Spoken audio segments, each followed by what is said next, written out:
Hello everyone, welcome back. This is Rando Geek. We have some news regarding AT&T.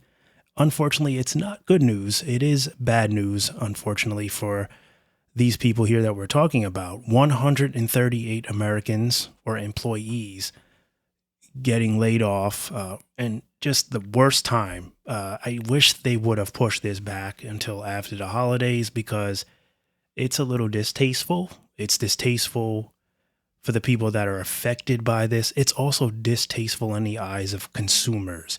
If you're a consumer and you have AT&T service, whether it be prepaid or postpaid, you're going to read this if you haven't already, and you're just thinking like, dude, wait till after the holidays. Like, what a way to be a Grinch. What a way to ruin people's good time, especially these employees who have probably been hitting it hard all year for them, grinding, coming in every day, logging in, staying late, doing whatever it takes to be a good employee, to maintain work in this very difficult economic times that we're having, right? It's struggling. A lot of people are struggling to find a halfway decent job. And if they have a halfway decent job, most people hate it, but they're sticking around, right? They're doing their best to earn that bread.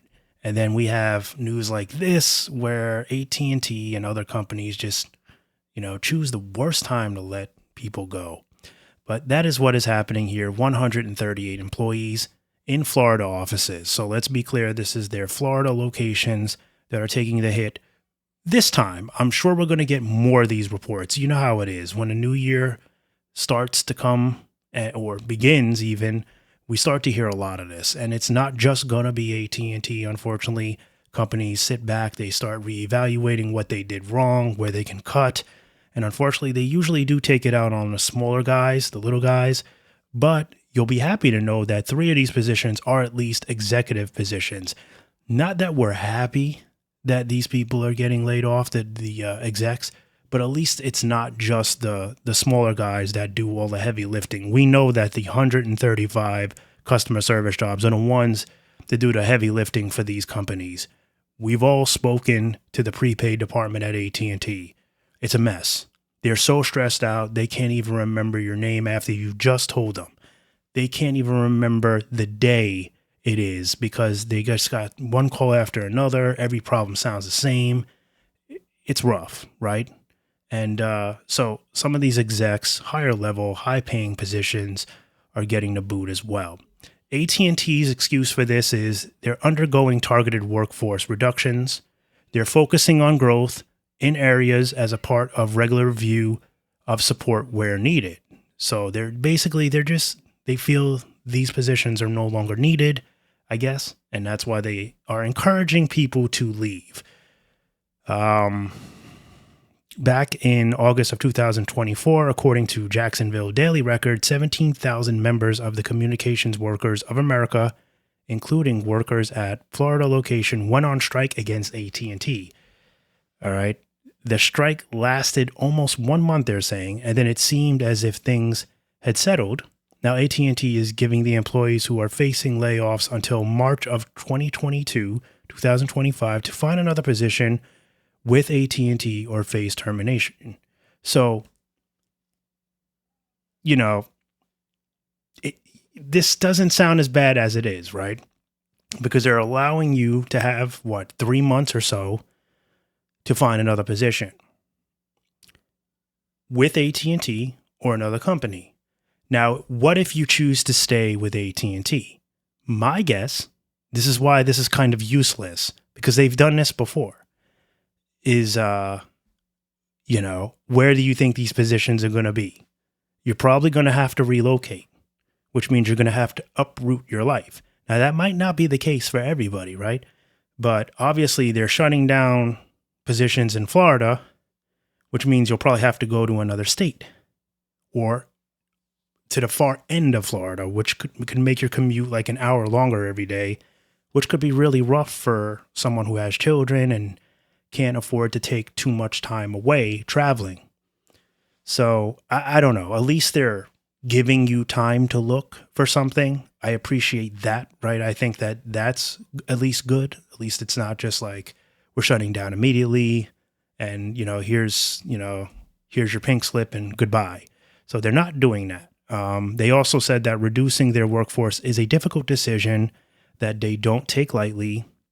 They said that they make every effort to do this through attrition, voluntary departures. So they're kind of requesting that you leave rather than forcing you to leave, they claim. Reskilling efforts. So they'll like kind of retrain you and, like I said, maybe allow you to take another position within the company.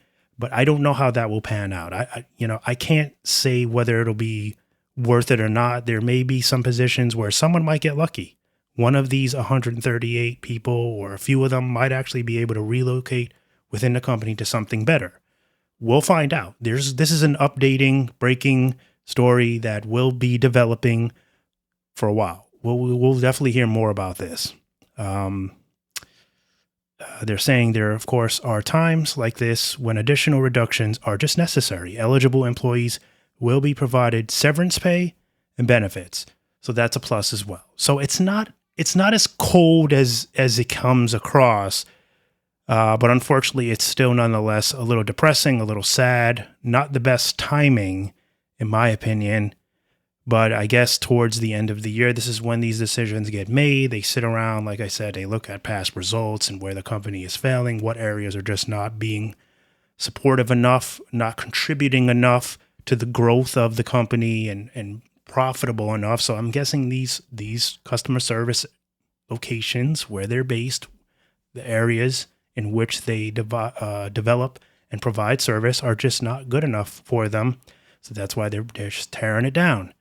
Now, no mention of where exactly like these customer service reps are. Like, is it call centers? I'm guessing some of it's probably call centers, maybe even in the branch. I don't really know. I just know it's their consumer and business locations. But we'll get more of this. So there's your update here. Expect more of this. Like I said, expect an update. Expect to hear about this from T-Mobile, Verizon. They're all going to do it. Every year, it's kind of the same thing. We get a little bit of this, a little bit of that. Then they might start rehiring some of them later in the year or in the middle of the year. It's kind of like this is just what they do.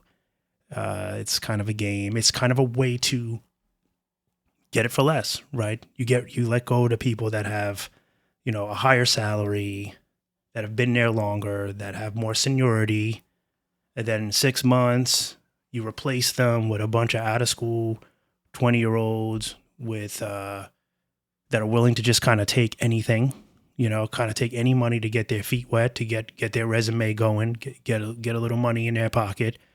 And that's how it goes. That's how these companies, treat people, unfortunately. But nonetheless, they're allowing you to look. They're allowing you to apply within. Like I said, recapping, I don't know how good that will be because it might require a ridiculous amount of traveling or not.